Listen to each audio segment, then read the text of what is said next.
Chapter number 10 Dang વનો અને Mahendra Singh Parmar 2 October 1967 જન્મ. મહેન્દ્રસિંહ તખ્તસિંહજી પરમાર, જેનું વતન સુરેન્દ્રનગર જિલ્લાનું કુકણા ગામ, તે પોતે ભાવનગર યુનિવર્સિટીમાં ભાષા ભવન એના અધ્યક્ષ તરીકે અત્યારે પણ કામગીરી કરે છે. પોતે વાર્તાકાર છે, વિવેચક, ફિલ્મ અને નાટકોના દિગ્દર્શક મતલબ કે ડાયરેક્ટર છે. તેમનું ગદ્ય, એમણે લખેલા લખાણ, પાઠ, ગદ્ય એટલે પાઠ, જે આગવી ભાત ધરાવે છે. તેમના પ્રથમ નામના વિવેચન સંગ્રહ, પોલિટેકનિક નામનો વાર્તા સંગ્રહ, રખડુનો કાગળ નામનો નિબંધ સંગ્રહ પ્રગટ થયા છે. એકચ્યુઅલમાં આ એક આમ પ્રવાસ નિબંધ કહેવાય અને આમ એક નિબંધ ગણાય. રખડુનો કાગળ એમાંથી લેવાયો છે. પોતે કરેલા નર્મદા કિનારા અને ડાંગના જંગલના પ્રવાસોનું સંસ્મરણ તેમણે આમાં કાગળ રૂપે પોતાના પિતાજીને લખ્યું છે. પોતાના પિતાજીને એને કાગળ રૂપે આમાં લખ્યું છે. પોતે ફર્યા અને એના વિશેની માહિતી, એના વિશે પોતાના પિતાને નોલેજ આપી રહ્યા છે કે એમાં શું થયું, પોતે શું માણ્યું, શું જોયું. તમે પણ તમારા ફાધર મધર એમને પણ તમે આવું જણાવી શકો છો. અને લેખક પોતાનો રખડું સ્વભાવ, રખડું એટલે કે કુદરતના સૌંદર્યને માણવા અલગ અલગ પ્લેસ ઉપર ફરવું. તે અહીંયા રખડવું એટલે કંઈ કામકાજ વગરના ફરવું એવું નથી. આવા સૌંદર્યને માણવા. એમ તો મારો સ્વભાવ પણ રખડું, આખા ઇન્ડિયામાં ફરી આવ્યો તો રખડું સ્વભાવ છે. પણ દરેક સ્થળ કે પ્લેસ, એના સ્થળને, કુદરતી સૌંદર્યને આપણે માણવું છે. અને એ માણવા તો હું પોતે પણ એને માણવા માટે જઉં છું અને માણતી વખતે એ વસ્તુને એન્જોય કરીએ છીએ.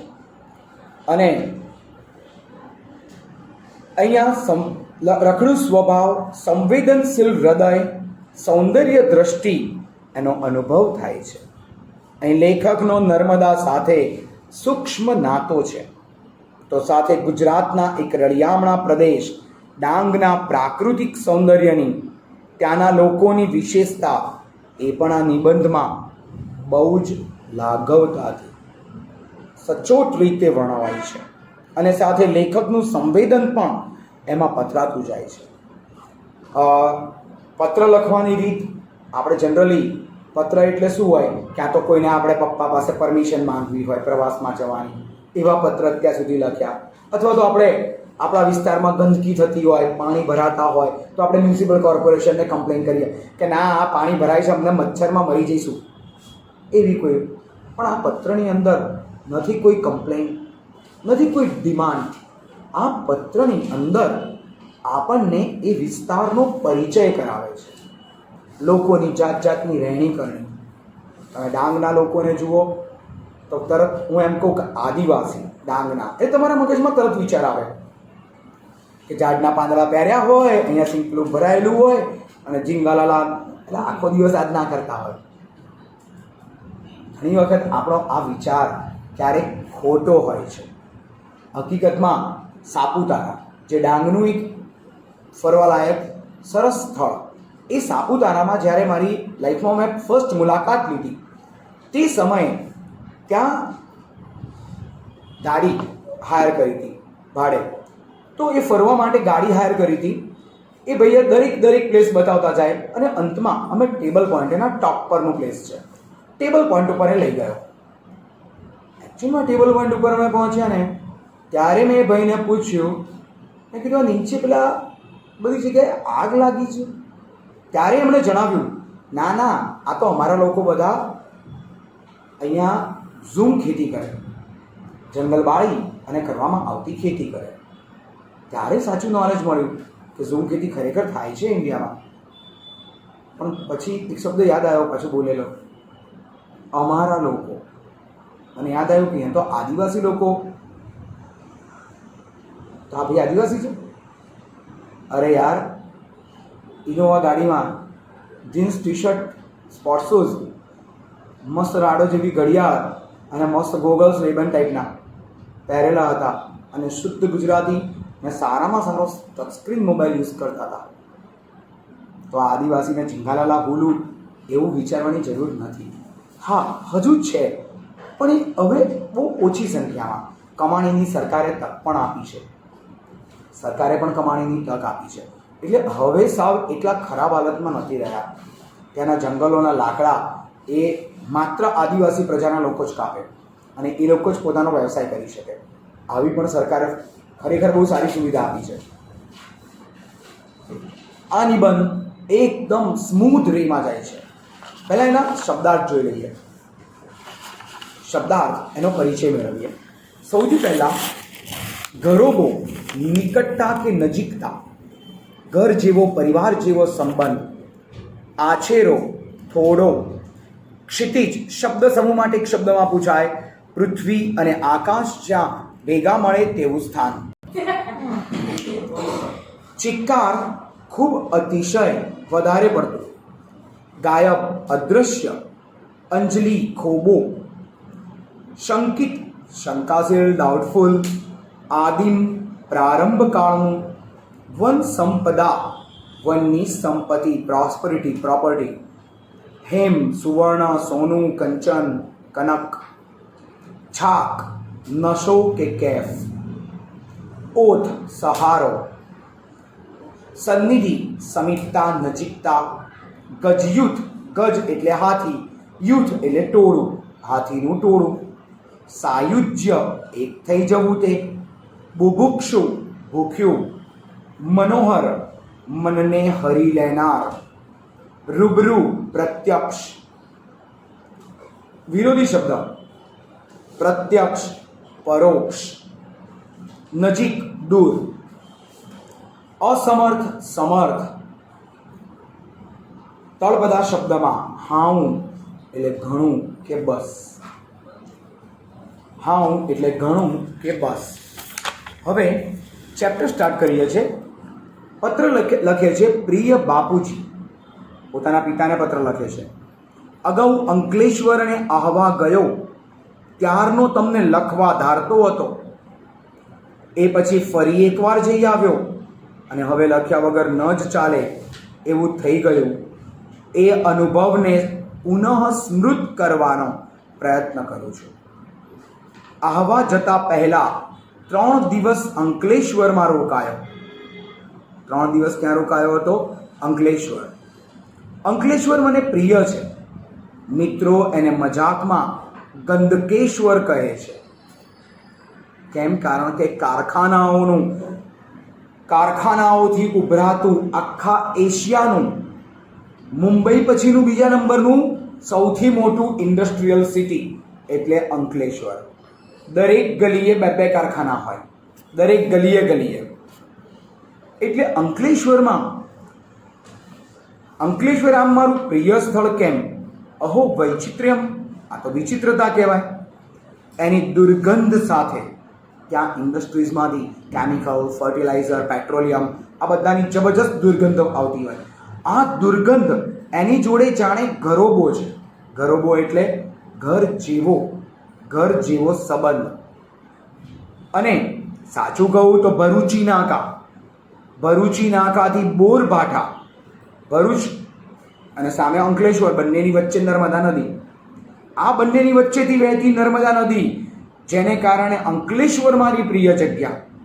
અહીંના ઉચ્ચ આસન, એના પર બેસીને કેટલીય વાર સૂર્યાસ્ત જોવાની મજા લૂંટી છે. અસ્તાચળ એટલે જ્યારે સૂર્ય આથમતો હોય ત્યારે. સૂર્ય મહારાજ, આખી ક્ષિતિજ જ્યાં સુધી તમારી નજર જાય અને જમીન અને આકાશ એક થતું દેખાય ત્યાં સુધી સૂર્ય મહારાજ. આ ક્ષિતિજ જળવતી નર્મદાની સપાટી પર, આમાં જે શબ્દ લખ્યો છે તળપદો શબ્દ છે મહારાજ, જેનો જવાબ મહારાજ થાય 10મા પ્રકરણનો. આ તળપદો શબ્દ છે. અને છેક સુધી અમારા માટે જાણે લાલ કાર્પેટ બિછાવી આપે. આ રાજમાર્ગે ટપ ટપ કરતા દોડીને એમને મળવા જઈએ ત્યાં તો એ ગાયબ થઈ જાય. નર્મદાએ મને હરહંમેશ ઝંકૃત કર્યો છે. ઝંકૃત એટલે જાણે આનંદથી રોમાંચિત કરી દીધું, ઝંકૃત કર્યો છે. કોઈ પણ રૂપમાં એ નદી મને તાણી જાય છે, મને ખેંચી જાય છે. આમ જમણી તરફ જવું તો સામા પ્રવાહે, સામો પ્રવાહ એટલે જે દિશામાંથી નદી આવતી હોય એની ઓપોઝિટ દિશા, એને સામો પ્રવાહ કહેવાય. નદી જે દિશામાંથી આવતી હોય એની સામે જઈએ, આને કહેવાય સામો પ્રવાહ. તો આમ સીધો જવું તો સામા પ્રવાહે, સીધો ભટકાવ કોની જોડે? છેક અમરકંટક સુધી. અમરકંટક ક્યાં આવ્યું? છત્તીસગઢમાં, જ્યાંથી નર્મદા નદી નીકળે છે એ સ્થળ સુધી પહોંચી જવું. પણ જોકે કહેવાય સામો પ્રવાહ. બાકી તો જ્યારે પૂર આવે ને, દરિયામાં ભરતી આવે તો નદીનો પ્રવાહ જાણે ઊંધો જતો હોય ને એવું લાગે, નર્મદાનો પ્રવાહ ઊંધો જતો હોય એવું લાગે. જોકે નર્મદાનો પટ પહોળો છે એટલે પાણી સમુદ્રનું પણ બહુ અંદર સુધી ઘણી વખત આવી જાય છે. અને જો ડાબી બાજુ વળી જવું તો પછી આ હા હા હા, ક્યાંનો ક્યાંય દરિયામાં મસ્ત મજા, એન્જોય જ એન્જોય.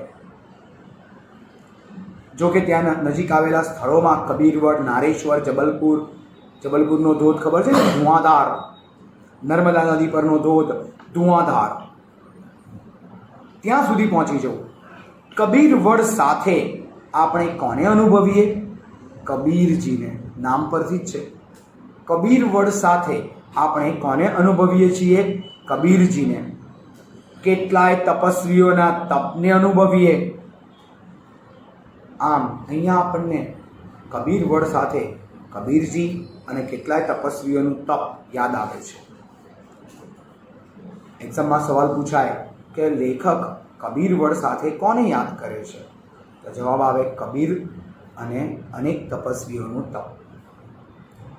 અને નાહીએ ત્યારે તો આખી નર્મદા આપણી જ હોય. કાલાંતરોની સૃષ્ટિમાં આપણે નાહી રહીએ, એક અંજલિ ભરીએ તો હાથમાંનું જળ ભૂતકાળના બધા જ દ્રશ્ય વર્તમાનની સન્નિધિએ, વર્તમાનની સામે ઉઘાડતું આવે. ભૂખ, તરસ બધું જ ભૂલી જવાય. અને ત્યારે કવિ રાજેન્દ્ર શુક્લ યાદ આવે. કવિ રાજેન્દ્ર શુક્લની પંક્તિ, મુઠ્ઠી ચણા કે ધાણી, ઝરણાનું મીઠું પાણી, ઘેઘુર વૃક્ષની ઘટામાં, આઠે પ્રહર ઉજાણી. એક પ્રહર એટલે 3 કલાક, 8 પ્રહર એટલે 24 કલાક આખો દિવસ આપણે એન્જોય કરી શકીએ. ટૂંકમાં મિત્રો હોય, થોડો નાસ્તો હોય, ઠંડકવાળી જગ્યા હોય, નદીનો કિનારો હોય, બીજું શું જોઈએ? Enjoy the life. તો આમ અહીંયા નર્મદાના કિનારાની યાત્રાને બહુ સરસ રીતે તેમણે વર્ણવી. લ્યો હવે આહવાની વાત કરું. આહવાના જંગલો. ત્યારે પહેલી વાર આહવા ગયો તો ઘાયલ જ થઈ ગયો, દિલથી જખમી. વખત જ્યારે ગયો ત્યારે ઘાયલ. એટલી સરસ જગ્યા ગમી ગઈ, શું મજાની જગ્યા હતી. વન સંપદાનું, આહવાના વન સંપદાનું આદિમ એટલે ઓરિજિનલ, મૂળ, જે સૌથી પહેલું હોય તે. આદિમ એટલે સૌથી જૂનું, સૌથી પહેલું, ઓરિજિનલ અને મનોહર રૂપ, એટ્રેક્ટિવ ફોર્મ. લગભગ બધું જ વિસરાઈ ગયું, બધું ભૂલી ગયો. આહવામાં અમારા એક મિત્ર જગદીશભાઈ રહે. બીજા બધા નામ ઓપ્શનમાં આપી અને પરીક્ષામાં કન્ફ્યુઝ કરી શકે. આન્સર આવે જગદીશભાઈ. એકદમ સનસેટ પોઈન્ટની બાજુમાં. સનસેટ પોઈન્ટ એની ઊંચાઈએથી નીચેની આખી રંગભૂમિ જોવા મજા આવે. એની રંગના અલગ અલગ દ્રશ્યો અદ્ભુત. અને દૂર નીચે સવારની ઝાંખી કરાવતા રતુંબડા પાંદડા, રેડિશ કલરના, ત્યાં પાનખર જંગલો છે. આ પાનખર જંગલો છે ને, પાનખર જંગલોમાં રેડિશ કલરના પાંદડા દેખાય એવા રેડિશ કલરના છાપરાવાળા ઘર. અને પછી રસ્તા કેવા હોય? સાપુતારા, સાપ જેવા રસ્તા, વાંકા ચૂકા. હવે આ સમય માટે સર્પિલ એટલે સાપ જેવા આકારની ભૂખરી કેડીઓ રસ્તા, ખીણમાંથી છેક સૂર્ય સાથે હરીફાઈ કરવા મગતા સાગ, ઊંચા ઊંચા ઝાડ સાગના અને જમીન પર પથરાયેલા ઘાસની પોતપોતાની લીલપ, છાક એટલે કે નશો એવો કે સૂર્યપ્રકાશને પણ આંટી મારે અને નયન રમ્ય, નયન મનોહર, આ શબ્દોની ખરેખરી અર્થક છાયા અહીંયા પ્રત્યક્ષ થાય છે. પવનની સાથે ગુમરાઈને ઉપર વહી આવતા રંગ, ગંધ, અવાજ એના ત્રિવિધ ત્રણ પ્રકારના રૂપને ઊંડા શ્વાસ લો તો આખા અસ્તિત્વમાં અનુભવી શકો. પવનની જાદુઈ લાકડી ફરે અને આ દ્રશ્ય શ્રાવ્ય ચલચિત્ર પરિવર્તન પામતું રહ્યું. હમણાં જ પડી ગયેલા વરસાદે વળી આ રંગભૂમિના સમીકરણને બદલી જ નાખ્યું. તમે નજરે જુઓ તો એનો જુદો જ સ્વાદ અનુભવો. પણ આ જગ્યાએ બેસી મને એક મજાનો વિચાર આવ્યો કે વિશ્વની કોઈ સ્પંદનશીલ ચેતના એને સ્પર્શે તેવી આ દુનિયા, એને જોઈ કોણ જાણે કેમ આ વિશ્વના લોકો રિએક્ટ કેમ નથી કરતા, પ્રતિક્રિયા કેમ નથી આપતા? પદાર્થ તો એક જ છે, ઝીલનારા પાત્રો કેવા જુદા જુદા છે. તડકો ચોપડી પર પડે છે તો એનો પ્રકાશ અલગ દેખાય છે, બાજુમાં લાકડા પર પડે છે તો એનો પ્રકાશ અલગ છે, તો સામે ઘડિયાળ ઉપર પડે છે તો એનો પણ પ્રકાશ જરા અલગ દેખાય છે. બરાબર? તો આ રીતે જુઓ, એનો પડછાયો પડે છે. તો આ રીતે દરેક વસ્તુનું શા માટે સ્વરૂપ અલગ થાય છે? પણ મૂળ તો સૂર્યપ્રકાશ જ ને.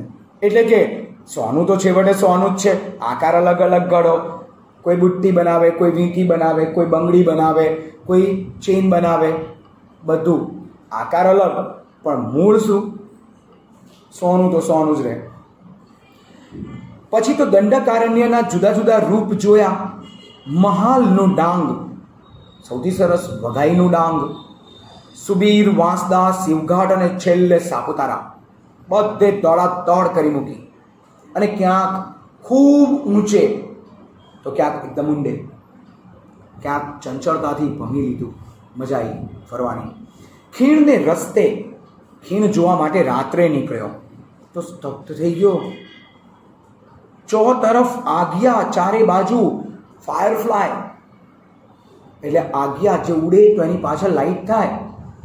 અને સાગના ઝાડ રાતોરાત જાણે કોઈએ શણગારી લીધા. ઉપર નજર કરો તો તારા ખચિત, તારાથી ભરેલું આકાશ, અને અહીં નીચે આગિયા.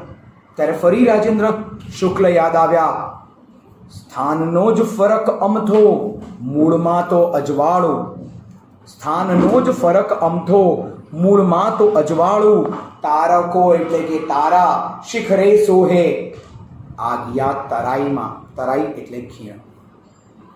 તો આમ સરસ કાવ્ય એની રચના કરી. ખરેખર અહીંથી ઉડતા આ આજ્ઞાઓએ અંધકારને શણગારી એક મોઝેક, એક સરસ ચિત્ર બનાવી આપ્યું. સરસ ચિત્ર, મોઝેક એટલે ઓઇલ પેન્ટ ટાઈપનું એક ચિત્ર એમણે બનાવી આપ્યું. Hello friends, I am Bhumir sir. Please મારી ચેનલ ભૂમિર સર એને સબસ્ક્રાઈબ કરો અને standard 9, 10th, 11th, 12th English medium, Gujarati medium બંનેના ગુજરાતી, સંસ્કૃત અને એસએસ ત્રણેય સબ્જેક્ટના વિડીયોઝ તમે જોઈ શકશો. ઓકે, આ ચેનલ પબ્લિકલી છે, જેમાં કોઈ બીજા કન્ટેન્ટ્સ નથી, ઓનલી એજ્યુકેશન રિલેટેડ છે. સો પ્લીઝ દરેક જણ આ ચેનલને સબસ્ક્રાઈબ કરતા રહો અને નવા નવા વિડીયોઝ તમે જોઈ શકશો. તમારા બાળકોને અથવા તો ફ્રેન્ડ સર્કલમાં કોઈ પણ હોય એને પણ તમે આ વિડીયોઝ બતાવી શકશો. Okay, so thank you for this cooperation. Okay, bye. અહીં તહીં ઉડાઉડ કરતા આજ્ઞા જે અંધકારને શણગારી એક મસ્ત મોઝેક ચિત્ર બનાવી આપે છે. નામનો જાદુ કેવો, નામ એ કેટલી અગત્યની વસ્તુ, એનો જાદુ કેવો હોય એની વાત કરું તો અહીંયા ગિરમાળનો ધોધ લગભગ 301 મીટર ઊંચેથી સુસવાટ અનાગતું પાણી નીચે પછડાય અને વિખરાઈ જાય. નાના સરખા તળાવ રૂપે અત્યારે લગભગ આ ચોમાસા દરમિયાન ન્યૂઝપેપરની અંદર ગિરમાળ ધોધ, ગીરા ધોધ એના બહુ જ વાર ફોટા આવ્યા છે. ચો તરફ પર્વતમાળાઓને વચ્ચે આ ધોધ જ્યાંથી પડે છે ત્યાં જ પહોંચ્યા અને પથ્થરની ઓથ લઈને નીચે જોયું. હા, ધુઆધાર તમે જોયો હોય જબલપુરમાં નર્મદા પરનો ધોધ, તો આ કંઈ ના લાગે, એની આગળ કંઈ ના લાગે, પણ છે સરસ. પણ હવે તમને નદીનું નામ કહીશ તો આખી વાત રમ્ય બની જશે. આ જ તેજસ્વી ગતિએ મારી ભાષા બરાબર જે એકદમ સરસ બને છે. આ નદીનું નામ છે ગીરા. ગીરા મતલબ વાણી, સ્પીચ. નદી, ધોધ અને તળાવ આ બધું એક બની ગયા જાણે, અને નીચે તળાવમાં સંચિત થાય પેલા ટચુકડા બુભુક્ષુ. બુભુક્ષુ એટલે ભૂખ્યા માછીમારો જેમ જાળ પાણીમાં નાખીને ઊભા હોય તેમ હું પણ ઊભો રહું. પછી એ જળ પાછું બંધાઈ ન રહે, પછી એ પાણીને પાછું બાંધી ન શકાય. ઉપરથી પડ્યું, આગળ વધ્યું, તમે એને રોકી ના શકો. એકચ્યુઅલમાં એ પર્વતીય વિસ્તારની અંદર આવેલો આ ધોધ ઘણી રમણીય જગ્યા છે. ચોમાસા દરમિયાન લોકો સાપુતારાને ફરવા જતા હોય એ ચોક્કસપણે આ ગિરમાળ કે ગીરા ધોધ એની મુલાકાત લે છે. જો કે ચોમાસા દરમિયાન જાઓ તો તમને ત્યાં ઘણી વખત બહુ જ સરસ કુદરતી દ્રશ્ય જોવા મળે, પણ ડેન્જર પણ ખરો. ઘણી વખત પાણીનો વેગ, પ્રવાહ વધી જાય તો રસ્તા તૂટી જાય છે, બરાબર, એટલે એ નુકસાન પણ થઈ શકે છે. આગળ, અને એમ હું ઊભો હોઉં, પછી એ જળ પાછું ન બંધાય, ગીરા નદીના રૂપે વળી નવા પ્રદેશો સર કરે. કેટલું સરસ નામ, ગીરા, વાણી, સ્પીચ. લળી લળીને હેત કરતા વાંસના ઝુંડના ઝુંડ, ક્યાંક ઉન્મત્ત નશાથી યુક્ત ગજયુથ જેવા. ગજયુથ મતલબ હાથીનું ટોળું. ક્યાંક એકલ દોકલ પરણયજન જેવા કપલ, 1 or 2. એમની બધી જ વૃત્તિઓ ઠરીઠામ થઈ જાય, દહીડમરી બની જાય, સરસ મજાની લાગે. અને અસ્તિત્વની પરમતા, ભવ્યતા બેનો એકદમ નજદીકી, બારીકતાથી અનુભવ થાય. એમાં મારા સમગ્ર અસ્તિત્વને ધીમે ધીમે નાનું થતું, સાવ ઓગળી જતું હું અનુભવું. મારી દરેક મુસાફરી મારા માટે કોઈક નવી યાત્રા બની રહે. પ્રત્યેક સફરે હું નવો બનતો જાઉં. આ મારો અનુભવ છે, આ મને અનુભવ છે. આહવા આવ્યો એ પહેલાંય અહીંના આદિવાસી વિશે ઘણું સાંભળેલું. ડાંગ દરબાર એની વાતો. ડાંગ જિલ્લામાં આદિવાસીઓની જિંગાલાલા હુ હુ પાર્ટી થાય, અને એ પાર્ટીમાં એ લોકો જે નાચે, ગાય અને જે સાધનો વગાડે, એ ડાંગ દરબાર એની વાતો કાને પડેલી. આ વખતે આ દુનિયાનો આછેરો પરિચય મળી શક્યો. જ્યારે તક મળે ત્યારે જગદીશભાઈ એની બાઇક લઈને નીકળી પડું. સનસેટ પોઈન્ટની બાજુમાં જ રહે છે, જઈને જોઈ આવે. આહવાની ગલીકુચીઓમાં અને આજુબાજુના રસ્તા પર રખડ્યા કરું. સ્થાનિક પ્રજાને જોઉં, એમની લોક સંસ્કૃતિ હજી કેટલી જીવંત છે, અને એમના ગીતો, એમના વાદ્ય, તહેવાર, આ બધું જ થાય કે હાથમાં હાથ ભીડી અને એમની સાથે નાચીએ. એક વખત નીકળ્યો તો ડાંગીઓનું બહુ મોટું સરઘસ. હા, સરઘસ સામે મળ્યું, અને સૌથી આગળ 2-3 આદિવાસીઓ ફટાકડા ફોડે.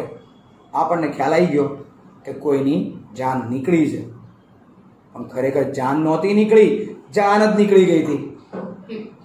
એવી હતી સ્થિતિ. ચાલો લગ્નની યાત્રા જોવા મળશે. ચાલો આ તો કંઈક બીજું જ જોવા મળ્યું. હે, કોઈનું મરણ થયું હતું, ઉચકી ડાઘો જતા હતા સ્મશાને. હે, મૃત્યુના માનમાં ફટાકડા. આ તો મરણને ઉજવવાની કેટલી તાત્વિક રીત. આવી ભોળી ભાળી સીધી પ્રજાને આવું જીવન સત્ય, એવું તો ક્યાંથી મળ્યું હશે? આપણને વિચાર આવે, આવી ભોળી ભાળી પ્રજાને આવું જીવનરૂપી સત્ય કેવી રીતે મળ્યું હશે? લ્યો જુઓ, આખી વાત મૃત્યુના સમ પર આવીને ઊભી રહી. જેટલું ગમ્યું એટલું લખ્યું, ન ગમ્યું તેની વાત ફરી ક્યારે કરીશ. મારી આ પત્ર ચેષ્ટા તમને ગમી? પોતાના ફાધરને પૂછે છે. ઈચ્છા તો ત્યાં જ એકાદ ઝરણામાં પગ બોળી આ શબ્દ ઝરણું વહેતું મૂકવાની હતી. શબ્દરૂપી ઝરણ એને વહેતું મૂકવાની ઈચ્છા હતી કે ત્યાં બેસીને જ કંઈક લખું. તમને ત્યાં કેવા ખ્યાત કરતો હોઈશ તેનું પ્રમાણ મળે તોય હાઉ એટલે બસ એટલું પ્રમાણ મળે તોય મને સંતોષ. આપનો મહેન્દ્રસિંહ પરમાર, જે પોતાના પિતાને આ પત્ર લખે છે. અને એમણે જે પત્ર ચેષ્ટાથી લખ્યું છે, ચેપ્ટરની નવી સ્ટાઇલ છે. આ ચેપ્ટર શેમાંથી લેવાયું છે? રખડુનો કાગળ, એમાંથી લેવાયેલું આ નાનકડું ચેપ્ટર અહીંયા પૂરું થાય છે.